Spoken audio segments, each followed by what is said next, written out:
교회 생존 가능한가? 우리 올감 목회에 이런 심각한 주제를 다루었기에 제가 이 주제를 그대로 가져와서 대안 아닌 대안을 소개하는 그런 특별 설교 두 번째 시간입니다. 강도 만난 자의 이웃이 되자입니다. 제가 지난주에 한국교회가 쇠퇴하게 된 원인 두 가지를 함께 공유를 했습니다. 한국교회가 쇠퇴하게 된 두 가지 이유. 첫 번째는 하나님 주신 부흥을 개인 사유화했다.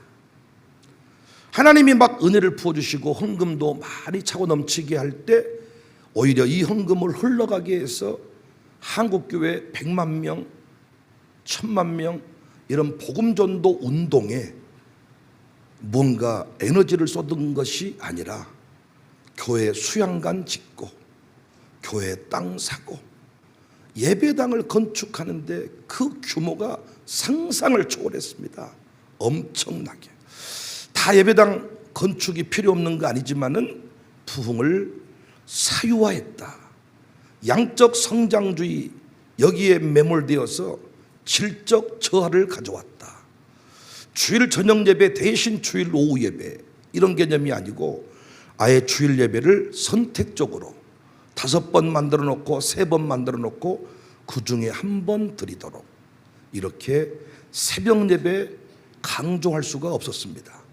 양적 성장 여기에 매몰되다 보니까 제대로 못 가르치는 거죠. 우리 교회는 다릅니다. 우리 교회는 편합니다. 이렇게 흘러갔습니다.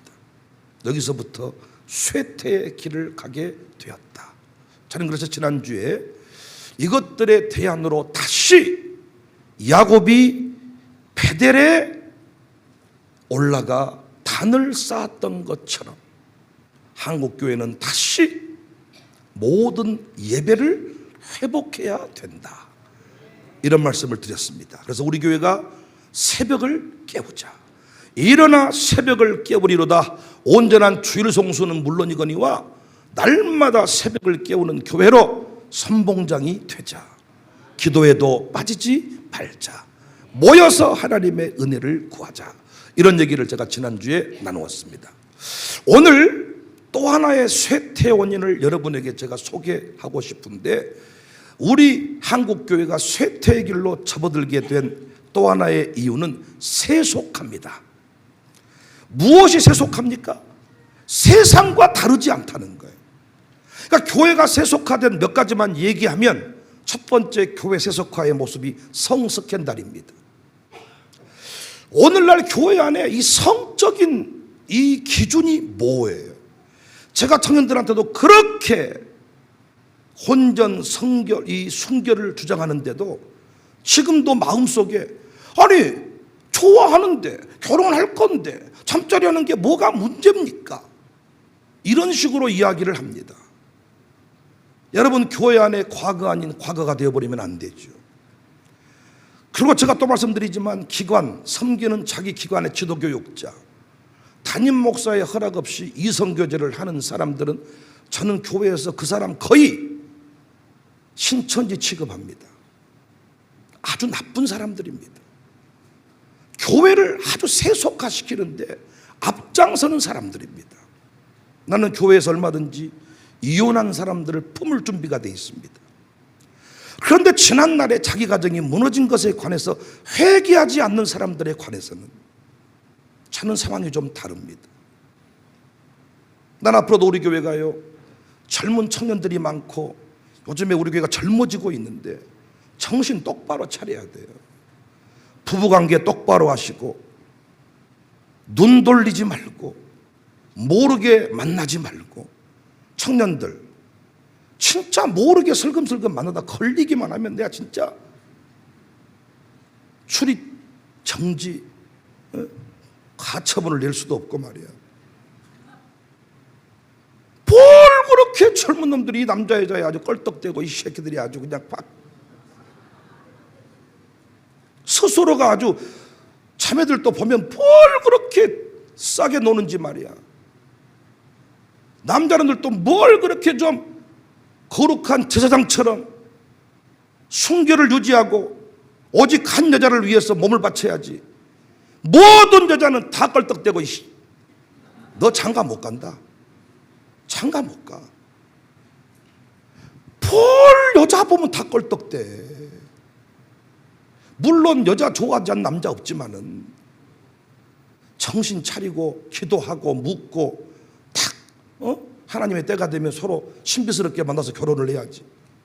쩔럭 소문 다 나고 지들은 뭐 건물 뒤에 만난다고 하지만은 미친놈들 누가. 그리고 나는 부모님들도 문제라고 생각해. 너무 이 문제를 쉽게 생각해. 제가 그렇게 이성교제할 때 목사 허락받고 같이 의논하면서 기도하면서 한다고 말해도 좋아한다는데 어떠겠습니까? 지들이 좋아해 본다는데 어디 자식이 이긴 부모 있겠습니까? 알아서 해, 알아서. 제발 나한테 주례달 말만 하지 마라. 목사랑 서로 의논하지 않고 자기 마음대로 이성교제해서 결혼하려면 절대 나한테 주례 받으려고 생각하지 마. 나는 그렇게 결혼 주례할 마음 없어. 뭐라고 축복을 하겠습니까? 그리고 정말 우리 교회는 이 부분들 철저히 훈련 많이 했습니다만 교회 안에 음란마귀가 얼마나 많은지 몰라. 음란마귀가. 아줌마는 아줌마같이 하고 다니세요. 아저씨는 아저씨같이 하고 다니고 뭘 그렇게 아줌마가 아가씨처럼 보이려고 얼굴을 깎고 늘리고 뭐 부풀어 오르게 하고. 하여튼 집에서나 예쁘게 하고 사세요. 집에서는 거의 귀신 수준으로 하고 살고 쓰레기를 치운 적도 없고 청소 한 번 한 적이 없어서 밖에 나올 때는 뭘 그렇게 때 빼고 강내고 누구 잘 보이게 하려고 나오는 겁니까? 참 우리가 정말 이 부분 심각하게 좀 고민해 봤으면 좋겠어. 남자들도 마찬가지. 자기 부인은 뭐 무거운 짐만 안 들어주면서 뭘 다른 여자한테 그렇게 친절하세요? 다른 여자 함부로 만지지 말란 말이에요. 스킨십 하지 말란 말이에요. 저는 지금껏 입구에서 쉽게 악수 안 했습니다. 35살의 목회로 부임해가지고 정말 그게 아무것도 아닌 것 같지만 어떤 원칙을 지키고 사는 겁니다. 그렇다고 해서 저는 거룩하고 여러분은 세속화되었다가 아니라 세상과 교회가 달라야 될 거 아닙니까? 근데 이 부분 다르지 않다는 거예요. 성숙히 한다. 한 목사님은 정신 똑바로 차리고 청년부 관리 좀 똑바로 하라 그래도 모든 소문난 뒤 한 목사만 몰라. 참, 사람이 나이 들어서 어리해졌는가 아니면 그냥 전략적으로 한 목사를 속이는가 바꿀 때가 됐나. 결혼 잘못시키면 다 끝납니다, 여러분. 교회 안에 청년들이요, 이 사람 저 사람 만나고 돌아다니잖아요. 그게 과거 아닌 과거가 돼버려요. 아니 땐 굴뚝 연기가 나는 곳이 교회입니다. 조심해야 돼요. 그리고 서로 이성교제 하다가 서로 헤어지잖아요. 한 사람은 교회 떠나게 돼 있습니다. 떠나게 돼 있다고. 그리고 은밀하게 만났을 때 사고 칩니다. 공개적으로 절차를 통해서 만나고 나면 어떤 서로를 지킬 수가 있겠지만 은밀하게 남녀가 만났을 때 어떻게 서로를 지키겠습니까? 앞으로도 우리 교회는 성스캔들에 관하여 정말 질서를 지켜갈 수 있기를 바랍니다. 부부 관계 잘 유지하세요. 각방 쓰지 말고 항상 동행하고 과잉 친절 베풀지 말고 뭘 자기 부인한테도 잘 못하면서 뭐 남의 부인 뭐 어깨 풀어준다고 뭐 어깨 만져주는 놈들이 있고 말 걸리기만 하면 아주 그냥 전부 다. 두 번째가 학벌주의. 우리 교회는 이 부분 상당히 극복했습니다마는 교회와 세상이 기준이 없는 게 뭐냐, 다르지 않는 게 뭐냐, 학벌주의야. 그래서 권사님들이요 예수님 이용해서 아들 딸 학벌을 막 높이려고 아니 예수님이 쓰시면 영광의 주인공이 되는 건데 교회 안에서도 목사님들도 명문대 나온 사람은 아주 그냥 사랑해주고 지방대 나온 놈은 좀 덜 사랑해주고 학벌 컴플렉스가 있어가지고 학력주의, 학벌주의 다르지 않아서 우리 교회는 절대로 여러분 대학 어디 나왔는가 학벌로 쓰임받지 않고 우리 교회는 그까지 믿음으로 승리하는 교회이기를 바랍니다. 세속가의 세 번째 모습이 물질 만능주의. 돈 벌기 위해 예수를 믿는 거예요. 돈을 하나님 앞에 드리는 것을 인색하고 주실 줄로 믿습니다. 우리 교회도 지금도 11조 때 먹으면서 대박 날 것을 믿고 있다. 안 된다니까요. 네 번째가 교회 세속화의 문제가 그때 말씀드렸던 대로 훈련과 징계의 부재입니다. 훈련을 받지 않아. 징계하지 않습니다. 다섯 번째, 이기적인 삶의 자세. 이게 세속화의 모습입니다. 여러분 혹시 선한 사마리아인법이라고 들어보셨습니까? 오늘 본문을 배경으로 만들어진 법인데 심각한 위험에 처해 절실한 도움을 필요로 하는 사람을 발견했을 때 자신이 피해를 입을 것이 우려되지 않는데도 외면할 경우 처벌하는 법을 말합니다. 1928년 미국의 한 부둣가에서 벌어진 일이에요. 한 젊은이가 산책을 하다가 발을 헛디뎌 물에 빠졌습니다. 물에 빠진 이 사람은 소리를 치면서 구조를 요청했습니다. 도와주세요, 도와주세요. 하지만 얼마 지나지 않아서 힘이 빠져 더 이상 버티지 못했습니다. 황급히 친구들이 도착을 했지만 이미 그는 싸늘한 죽음이 되었어요. 그런데 사고 지점 불과 몇 미터 거리에서 일광욕을 즐기고 있던 젊은이가 있었습니다. 다급하게 구조 요청을 했는데도 무관심하게 일광욕을 즐기고 있었습니다. 나중에 이 사실이 알려지면서 익사자의 가족들이 화가 나가지고 이 인간들을 고발 조치했습니다. 구조 요청할 수 있었는데도 구조 요청해주지 않고 지들끼리 일광욕하다가 아들이 죽었다는 거예요. 판결 결과는 많은 사람들의 예상을 빗나갔습니다. 충분히 구조할 수 있는 거리에 있었고 시간이 있었음에도 내버려 두어 사람이 죽었으니까 그 죽음에 대한 책임이 있을 것이라고 예상을 했지만 소송을 기각한다. 판결 결과입니다. 소송 기각. 왜? 현재 법률에는 구조의 의무가 명시되어 있지 않다. 그러므로 이 사람을 구조하지 않았다고 해서 처벌할 근거가 없다. 소송을 기각한다. 우리나라에도 비슷한 사건이 있었습니다. 2016년 8월 26일 날 대전에서 승객 2명을 태우고 가던 택시기사가 갑자기 심장에 문제가 생겨가지고 쓰러졌어. 그런데 택시에 타고 있던 승객 2명이 심장이 아픈가 봐, 쓰러졌나 봐. 어떤 구조도 하지 않고 택시 트렁크에서 자신들의 짐을 내린 후 다른 택시 타고 공항으로 가서 여행을 떠나버렸어요. 다른 사람의 신고로 119가 출동을 하고 보니까 이미 골든타임을 놓쳐서 심정지 상태에 이르렀습니다.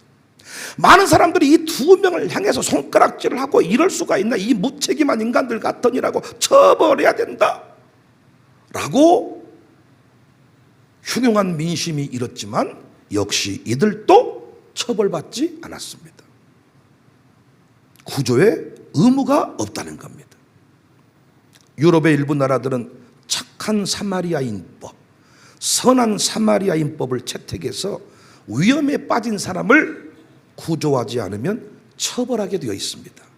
수술해야 되는데 보호자 사인이 없다고 수술을 안 해가지고 죽으면 처벌받는다는 거예요.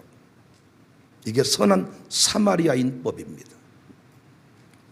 오늘 본문은 여러분 잘 아시는 내용이죠. 강도 만난 자를 사이에 두고 실랑이를 벌이는 장면입니다. 제사장과 레위인은 모두 지나갔는데 한 사마리아 사람은 상처를 치료해주고 여관으로 데려가서 돌보아 주었다는 내용입니다. 이 비유가 왜 나오게 되었나요? 한 율법사와 예수님과 대화를 했죠. 율법사가 영생을 얻으려면 어떻게 해야 한답니까? 예수님께서 하나님 사랑, 이웃 사랑을 말씀했죠. 그러니까 율법사 율법사에게 하나님 사랑에 관해서는 별로 문제가 되지 않았는데 이 율법사가 내 이웃이 누구입니까? 하나님을 사랑해라, 이웃을 사랑해라. 하나님 사랑은 문제가 없었다니까요. 그런데 이웃 사랑에 대해서는 고민이 많은 거예요. 어디까지를 내 이웃으로 볼 것인가? 오늘날 교회가 이 고민들로 힘들어하는 것 같습니다. 우리가 어디까지 해야 됩니까? 응? 우리 교회 재정도 한계가 있는데 어디까지 도와줘야 됩니까? 얼마까지 해야 됩니까? 우리가 이 동네 사람들 섬긴다고 해보세요. 그러니까 얼마까지 해줘야 돼? 어느 정도까지 해줘야 돼? 옷만 사서 입혀야 돼요? 집도 사줘야 돼요? 결혼도 시켜줘야 돼요? 학비 대줘요? 어디까지 하면 되는가? 누구까지 하면 되겠는가? 이 고민이 컸습니다. 예수님 비유의 말씀이 충격이에요. 이 비유를 뜯어보면 충격이다고요.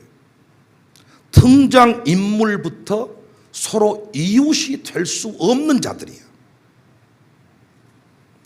유대인과 사마리아인 가까운 사이입니까? 개입니까? 둘의 관계는 이웃이라기보다는 혐오하는 적, 원수에 가깝죠. 사람 자체, 이 사람 취급을 하지 않았던 제사장과 레위인과 사마리아인 이 등장인물 설정 자체가 짜증나 버리는 거예요. 일본 놈의 새끼들하고 우리가 어떤 좋은 감정이 있습니까? 여러분은 지금 이재명 씨 감옥에 가두려고 하니까 윤석열이를 죽여버려야 된다고 아주. 윤석열 대통령을 섬기라 그러면 섬기시겠어요, 여러분은? 개새끼를 왜 섬겨, 새끼를 막. 설정 자체가 기분 나쁘죠?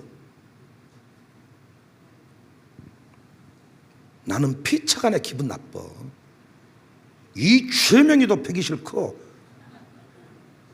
여러분이 그토록 좋아하는, 가서 좀 당시 투쟁 좀 같이 하세요. 가서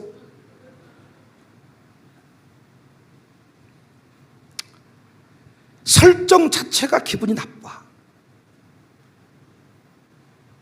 상종 자체를 하지 않는데 이들을 가지고 이웃 얘기를 하고 있고 사랑 이야기를 하고 있어. 평화 이야기를 하는데 이스라엘과 팔레스타인 평화 얘기를 하고 있어. 우리나라와 북한을 등장시키는 것과 같아. 윤석열과 이재명을 등장시켜. 평화, 사랑, 화목 얘기하면서.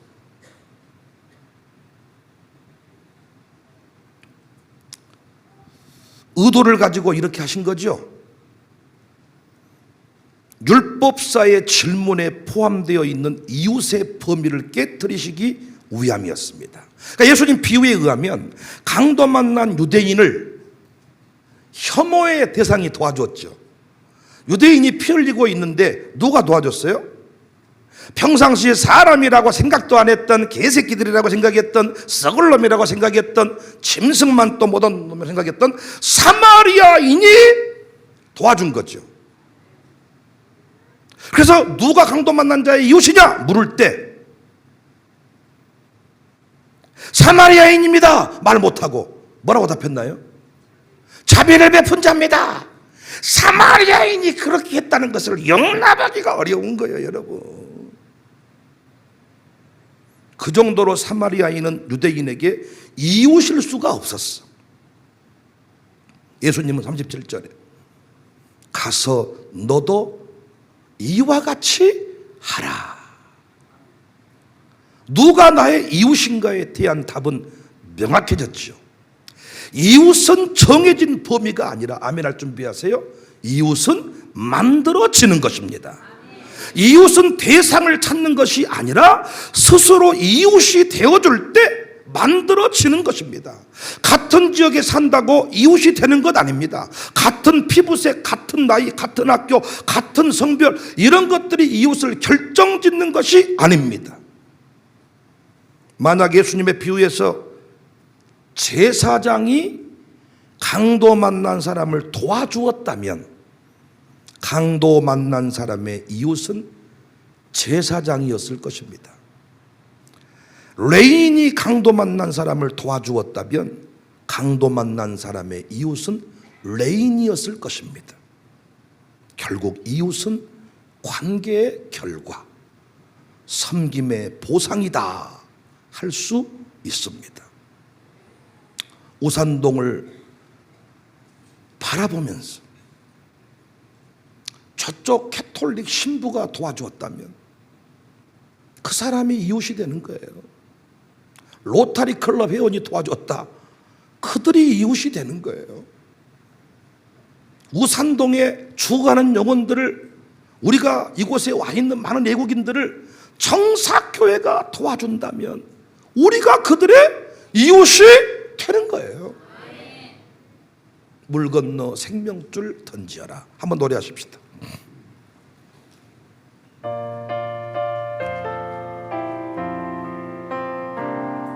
물 건너 생명 던지어라. 누가 저 형제 구원하랴.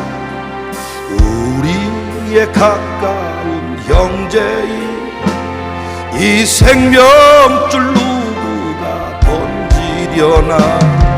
생명줄 던져, 생명줄 던져, 물속에 빠져간다.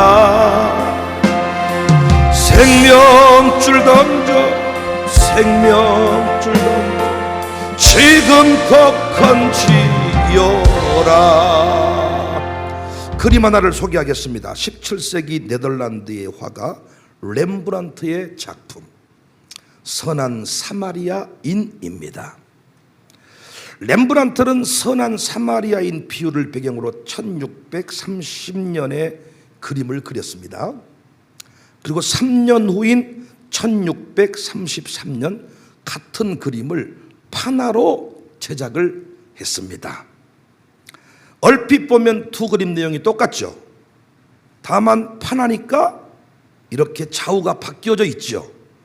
그런데 1633년 이 판화 작품 안에 다른 점이 있습니까? 여러분이 좋아하시는 개, 입맛 다시는 개가 딱 앉아 있습니다. 이것이 무엇을 의미하는 줄 아세요? 이 그림이 주는 메시지가 참 도전이 되더라고요. 우리는 물질을 바치거나 선한 일을 하기 위해 생각할 시간이 필요하다고 말합니다. 그러나 렘브란트는 선한 사마리아인 이 작품에 똥을 싸는 개를 등장을 시켰어요. 개가 지금 뭐하고 있는 중이냐? 똥 싸고 있는 중이야.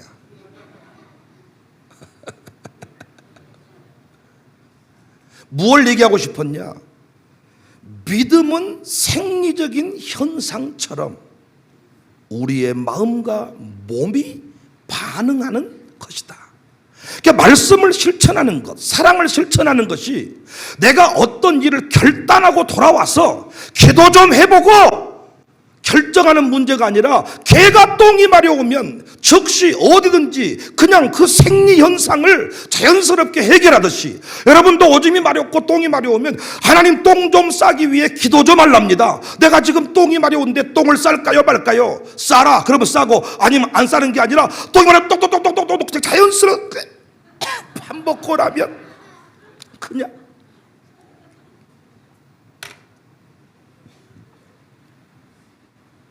남을 돕는 일이, 피 흘리는 이웃을 돕는 일이 어떤 특별히 돌아가서 기도해보고 생각해보고 할 만한 문제가 아니라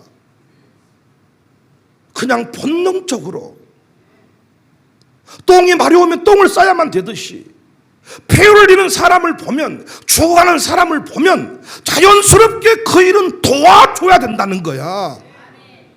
대문 앞에 거지가 있으면 들어가서 이 거지를 도와줘야 될까 말아야 될까 당회를 하는 게 아니라, 회의를 해야만 되는 게 아니라, 그냥 그 굶주린 거지를 보면 그냥 손이 펴져야 되고 그냥 그 영혼을 품어줘야 된다는 것입니다. 기도해보고 똥 싸는 사람 있나요? 너무 도전이 되지 않습니까? 우리가 부자 비유에서 늘 대문 앞에 상처가 있고 굶주리고 있는 이 거지가 있을 때 부자는 밤낮 염려하면서 돕지 않았습니다. 늘 그 몸의 변화에 따라서 똥은 싸고 오줌은 싸면서 이 사람 돕는 일을 특별한 일인 것처럼 기도하다가 고민하다가 끝내 돕지 못하는, 골든타임을 놓치고야 마는. 그래서 마태복음 25장 37절에 의인과 악인이 나오죠.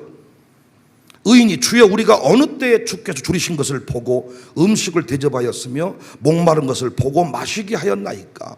악인은 너 왜 돕지 않았냐 그랬더니 언제 안 했습니까 따지는데, 의인은 네가 이거 했으므로 칭찬받아. 그러니까 언제 우리가 했습니까?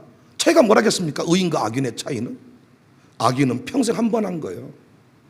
악인들은 평생 한 번 교도소, 평생 한 번 가난한 이웃, 구제연금 평생 한 번 커피 한 잔. 뭔 말만 하면 그때 커피 사고. 그런데 의인은 누구든지 평생토록 커피 사고 살아서 자기도 몰라 산지를. 사람들이 그때 커피 잘 먹었습니다 하니까 뭔 커피 말한가? 언제 뭔 커피? 평생 가난한 사람, 헐벗은 사람, 도움이 필요한 사람은 뒤로 미루지 않고 기도해 보겠습니다 하지 않고 바로바로 손을 내밀어서 평생을 돕고 살았길래 기억조차 할 수 없는 자가 의인이다. 저는 교회 세속화의 가장 큰 문제가 언제부턴가 강도 만난 자의 이웃 역할을 하고 있지 않다. 아니, 어려운 목사님을 돕고 가난한 동네를 섬기자는데 무슨 놈의 당회가 그렇게 길어야만 됩니까?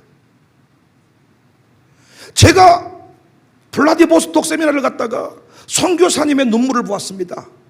그 선교사님 아들이 애국어 대학교를 졸업하시고 이제 아버지랑 같이 러시아 선교하러 왔다가 군대 갈 때가 돼서 보냈는데 구타를 당해가지고 실어증이 걸려버렸다는 거예요. 이때 울컥거린 감동이 있어서 우리가 이분들을 위해 얼마를 헌금합시다. 이건 개가 똥을 싸야만 되듯이 자연스러운 얘기 아닙니까? 그래도 우리는 이 감정을 절제해야만 돼. 왜? 돌아와서 당회를 열어야만 되고 장모님이 반대하면 못 보내니까. 이것이 교회 맞냐고요. 교회는 하루속히 이제는 무너진 단을 수축해야 됩니다. 비대면 예배 운운하면서 예배를 소홀히 하면 교회는 이제 더 이상 소망이 없습니다. 그러나 예배가 살아있는 교회는 다시 하늘에 불이 떨어질 것이고 다시 그 교회는 부흥해서 역사의 중심에 서게 될 것입니다. 여러분도 마찬가지, 남을 위해서 목사를 위해 예배 드려준 것이 아니라 예배할 때 은혜가 임하고 은혜 받을 때 내 심령에 평강이 임하는데, 평강이 임한 상태를 전라도 말로는 오매 좋은 거, 경상도 말로는 쥐에게네. 그래서 오매 좋은 거의 상태에서 남편을 보면 우리 남편 오매 좋은 거 하고 있을 때 부인이 나타나면 오매 우리 부인 예쁘구네. 그런데 이런 이미 하고 있을 때 남편이 나타나면 쩌리 꺼져버려. 부인이 보면 사라져버려. 어떻게 해야 오매 좋은 거에 감정을 유지할 수 있냐? 은혜를 받아야.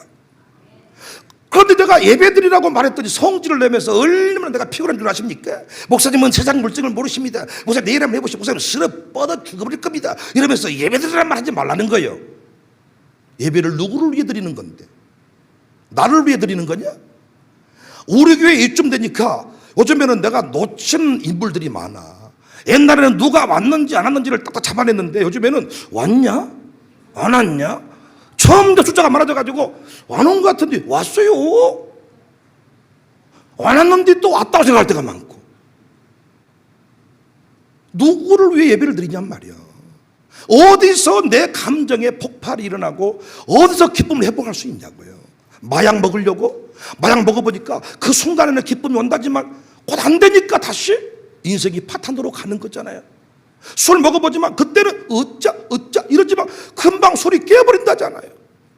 그러나 은혜로 충만한 인생은 영원히 충만할 수 있다잖아요. 예배가 회복돼야 돼요. 그리고 다시 교회가 살려면 원래 교회의 역할, 선한 이웃의 모습,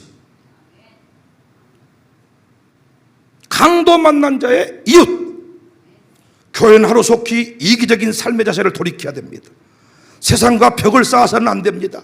내가 만나야 될 이웃이 따로 있고 만나지 말아야 될 이웃이 따로 있는 것이 아닙니다. 지금 신천지가 붕괴하고 있다는데 문제는 뭔 줄 아십니까? 신천지가 붕괴되었을 때 갈 교회가 없어요.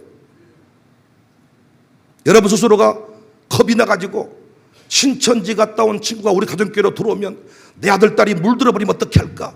미혹당해버리면 어떻게 할까? 실력이 없으니까 두려운 겁니다. 신천지 누구든지 와라. 너 내 가정교회 오면 내 아들 딸을 만나면 신천지 너도 기독교인이 될 거다. 이렇게 맞짱을 떼야 되는데 설교를 들은 적도 없고 시험 본 적도 없으니까 계시록 계자도 모르니까 신천지 갔다 왔다는 말만 들으면 신천지 갔다 왔다. 그래서 어떻게 그들 니들끼리 알아 살아야 되는 거야. 어떻게 그들 어디로 가야 돼? 어디로 가야 되냐?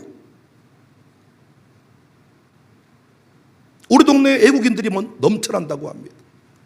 어떻게 오늘 설교할 줄 알고 저렇게 다 천덕한 목사님께서 고려인 다 데리고 나 여기 있다 네 이웃. 참말로 타이밍 치고는 참으로 놀랍네요. 어째 우리 교회 한번 탐방하는 날이 오늘이냐고 말이요. 우리가 고려인 그 손자들, 아들들을 우리 여기 샬롬스쿨에서 같이 지내본 적이 있잖아. 근데 여러분 어떻습니까? 살아온 환경이 너무 달랐지만은 우리가 그들을 사랑으로 섬기고 사랑으로 품으니 그냥 우리의 친구고 우리의 이웃이 됐습니다. 섬겨주면 이웃이 되는 거예요. 손을 내밀면 이웃이 되는 거예요. 만나야 될 사람이 따로 있고 만나면 안 될 사람이 따로 있는 게 아니라 누구든지 만나면 친구예요. 우리는 다 만날 수 있어요. 부자도 만나고 가난한 사람도 만나고. 그래서 우리가 그렇게 가난할 때 부자들이 가는 호텔도 가보고 미국도 가고 영국도 가고 상처 치유하기 위해서. 오늘을 위함이 아닙니까? 부자도 와라, 가난한 사람도 와라. 제가 우리 교회 부임했을 때만 해도 상처가 있었다 그랬죠? 저는 저보다 좋은 차 타는 인간을 보면 무조건 욕했습니다. 차가 저거 얼마짜리인 줄 알아? 새끼. 지가 돈 벌어 샀겠어? 이 새끼. 막. 아내가 당신 왜 그래? 열받잖아. 그럼 아내가 왜 열받니? 좋은 차 타니까 열받잖아. 그게 왜 열받니? 그런 너 보면 더 열받아. 조용해. 성질 나야죠. 성질이 안 나. 여자가 좋은 차를 탔다. 우리는 뚝 열려버립니다. 저 어떤 놈을 만났길래 저렇게 좋은 차를 타고 이 낮 시간에 밥 먹으러 오고 지 남편은 지금 직장 가서 빌빌대고 있는데 그럼 또 아내가 옆에서 왜 그래? 열받잖아. 저 옆에 하는 짓거리가. 이게 저의 상처인 줄 한참 지난 뒤에 알았죠. 하고 싶어도 나는 못하니까 프라이드나 타고 돌아다니는데 옆에 쫙 돈치 타고. 그래서 그런 놈들 차 딱 보면 못으로 긁어버리잖아. 우리가 백밀라 날라차기로 봐버리고.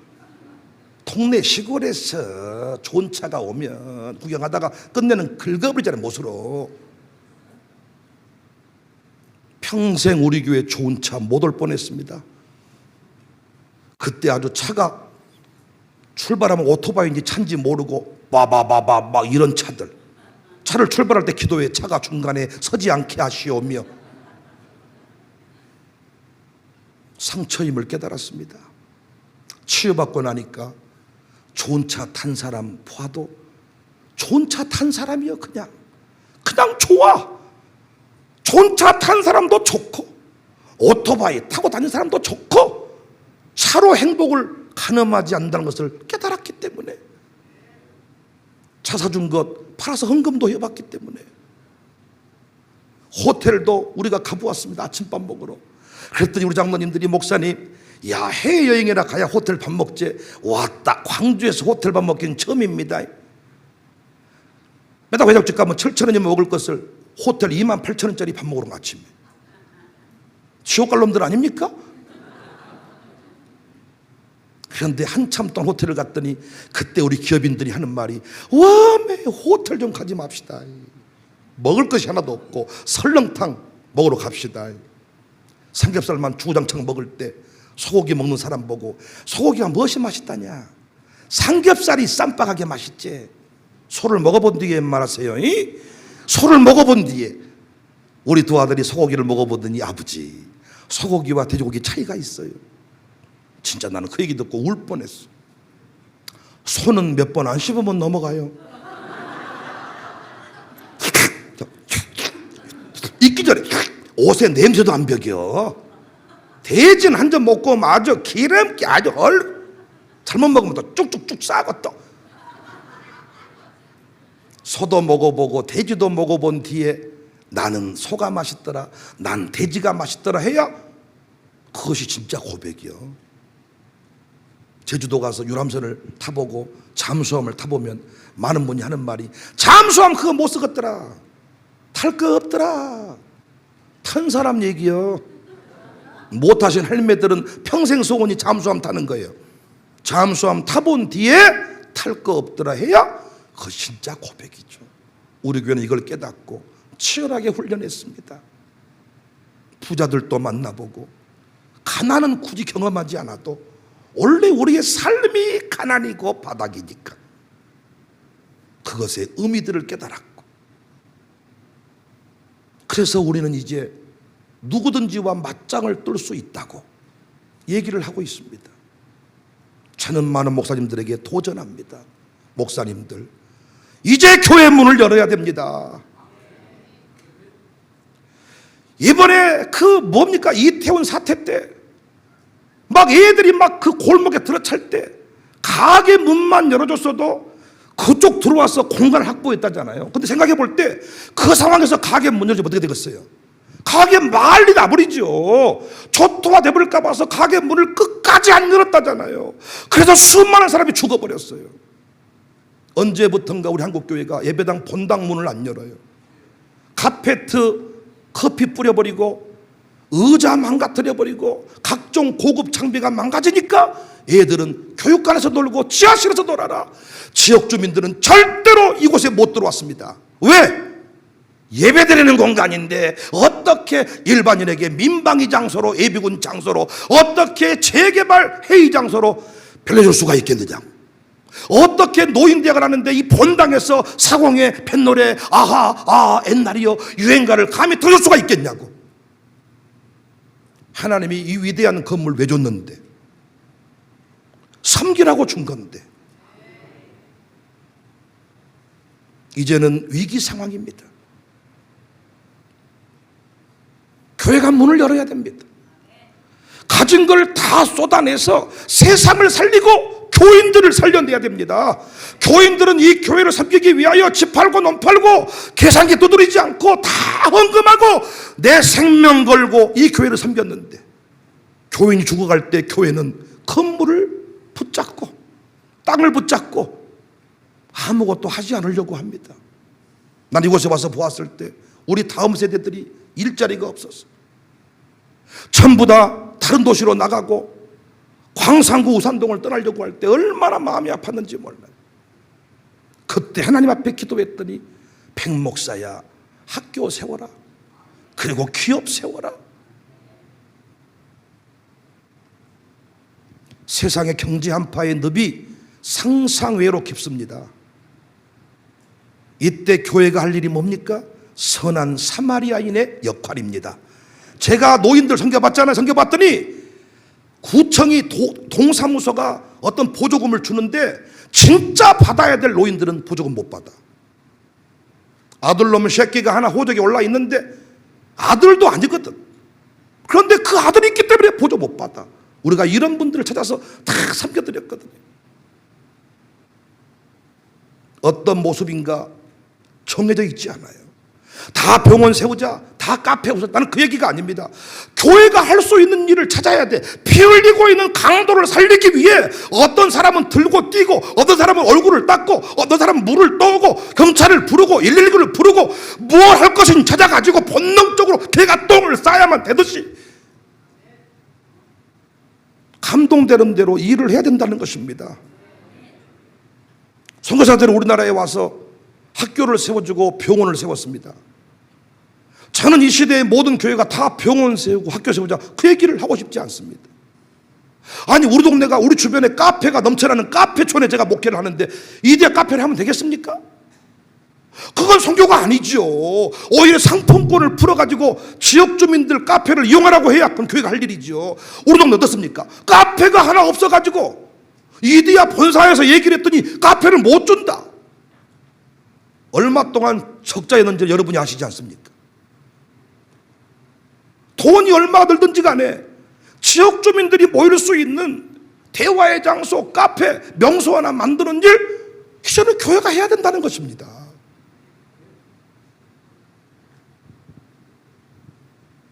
그래서 저희 교회가 선교회 개념을 확대하고 있는데 그건 아주 바람직한 일이라고 봅니다. 제가 이런 것들을 한국교회 소개하고 싶고 내일 컨퍼런스에도 이제 강력하게 얘기할 것이고 외부 세미나 가운데도 얘기하고 있습니다. 첫 번째, 우리 교회가 교육을 선교의 개념으로 열었습니다. 교육이 선교다. 뭐가 선교예요? 교육이 선교다. 지금 학교를 보십시오.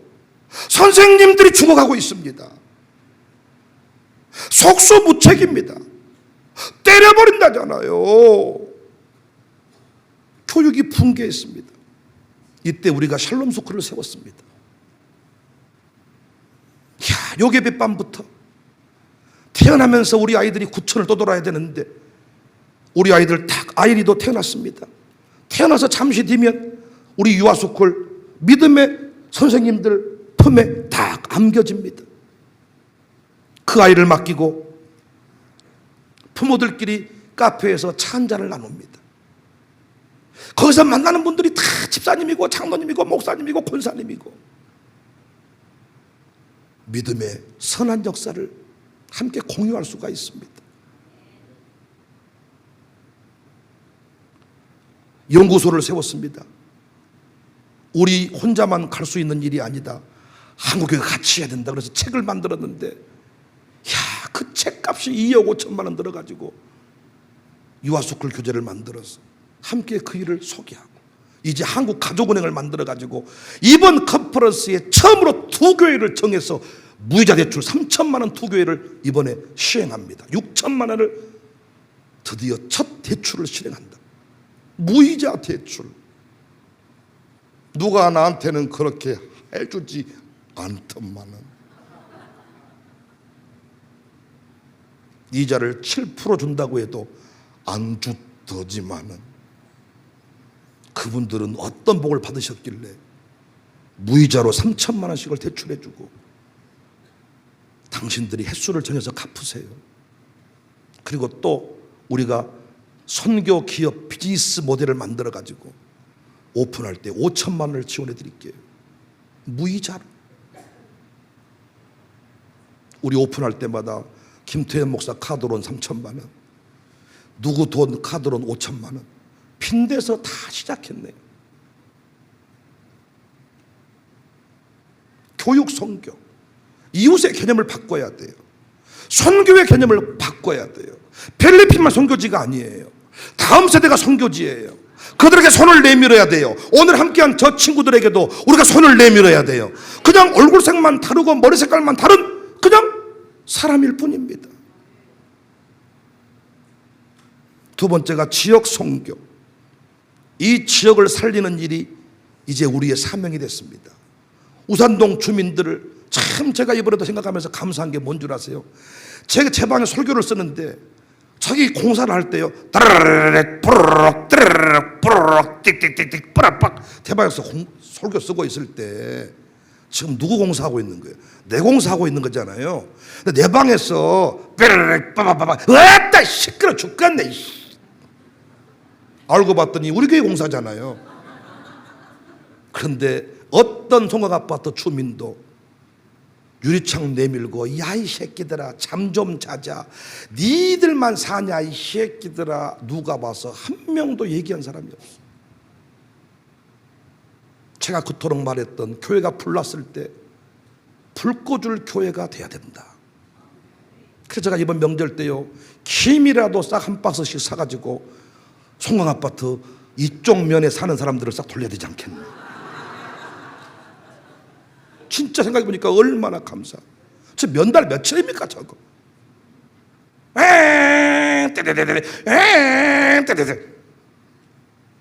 제가 설교 쓰다 짜증냈다니까. 우산동 주민들, 제가 잊을 수가 없어요. 우리 노인 어르신들께서 우리 목사님 나오셨습니까?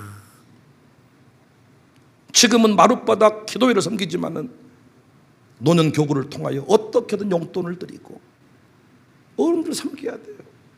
그러니까 부모님이 따로 있는 게 아니라 우리가 섬기면 부모님이야. 아멘이십니까?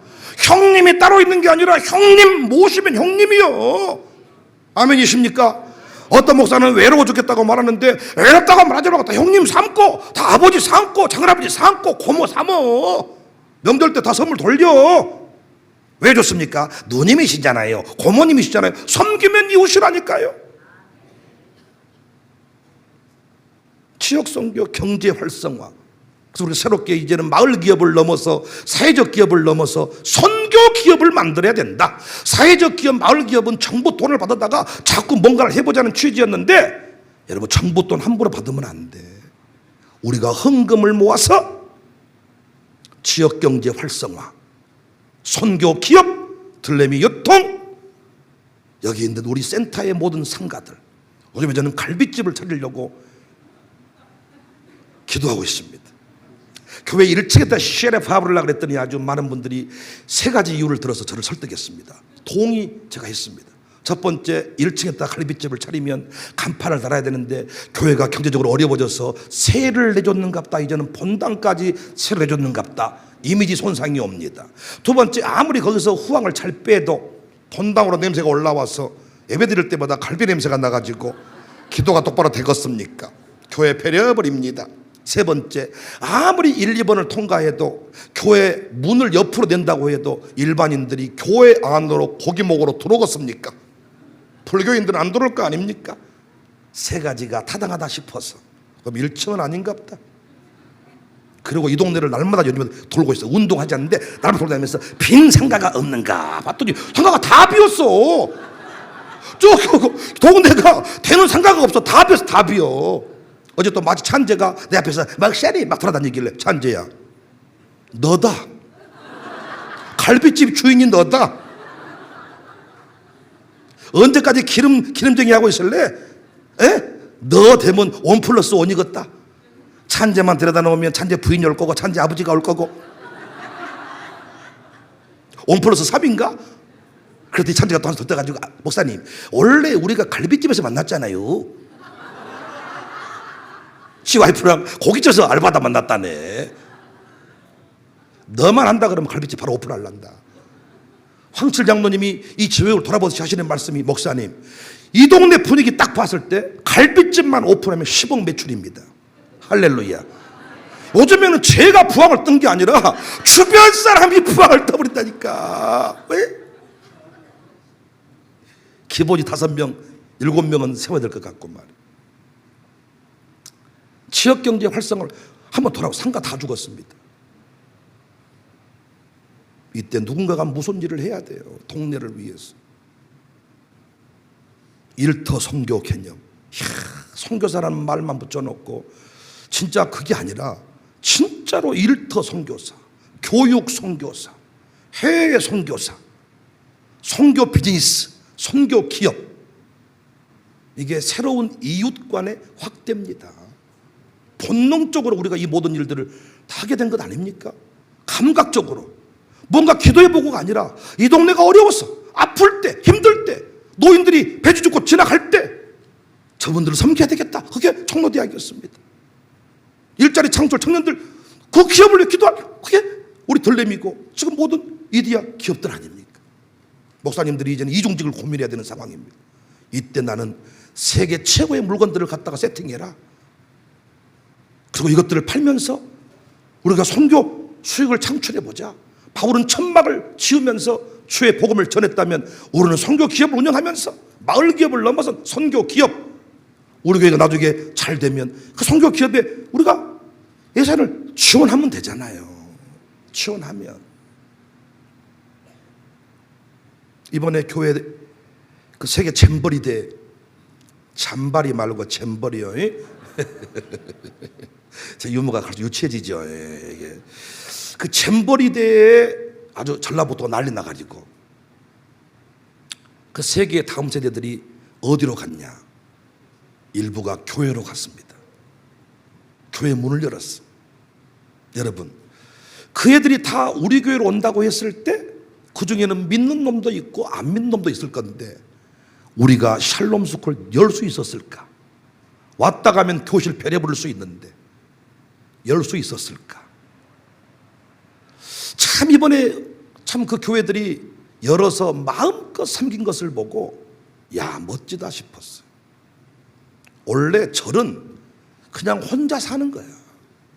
산속으로 들어가 버려. 머리 깎고 산속으로 머리 깎고 안전하게 들어가 버렸대. 들어가 버려. 속세를 떠나버려. 예수님 어때요? 끝까지 대상 중심에 서 있어라. 훨씬 우리가 어려운 거지. 우리가 이 동네를 바꿔야 돼. 우리가. 아멘이십니까? 광산구 우산동에 선한 이웃이 되자. 피 흘리고 있다. 목사님들이 피 흘리고 계신다. 교회들마다 힘들어한다. 이때 우리가 모든 걸 다 열어서 살려내자. 할렐루야. 가리지 말자. 이 사람, 피 흘리는 사람을 내가 도와주었을 때 내게 어떤 일이 일어날까? 이게 제사장과 레인의 고민이었습니다. 그런데 사마리아에는 내가 이 사람을 돕지 않고 지나가면 이 사람에게 무슨 일이 일어날까? 이게 사마리아인의 고민이었습니다. 우리 교회가 좀 더 적극적으로 수많은 사람을 살려내는 위기의 때 욕심 부리지 말고 샬롬 마룻바닥 기도회 팍팍 열었습니다. 밥도 더 잘 섬겨드리고, 진짜 요즘에 제가 연어를 밥 먹다가 여기서 밥 먹는데 얼마나 밥이 맛있는지 잘하고 계십니다. 따뜻한 집밥이 필요한 때입니다. 적정성으로 섬기고, 누군가는 창고를 열고, 누군가는 소를 내밀고, 누군가는 영화방을 열고, 누군가는 말을 내주고, 이건 고민할 것이 아니라 우리 교회는 기도하다 회의하다 끝나지 말고 즉각적으로 즉시 움직일 수 있는 그런 교회가 됐으면 좋겠습니다. 교회 쇠퇴하는 상황에서 생존할 수 있는 전략이 뭔가? 강도 만난 자의 이웃이 되자.